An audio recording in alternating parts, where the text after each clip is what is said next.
wamechangia maisha haya nilionayo kwa sasa.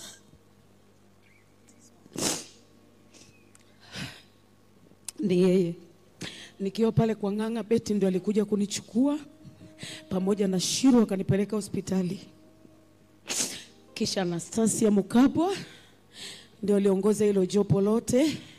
Kwa hiyo mkiniona niko mzima leo, Betty alichangia kwa kiasi kikubwa. Niliona si vema nikae nyumbani na watu wangu, lakini nilikuja. Nimekuja kuomboleza pamoja na ninyi na kumwaga rafiki yangu. Na waimbaji wengine kutoka nyumbani wanawasalimia na wamewapa pole sana. Na mimi pia nilitumwa na watoto wangu wa kuwazaa, wamesema mama uende, bila yeye kujua uende hospitali gani usingekuwa hivi ulivyo. Sina cha kusema.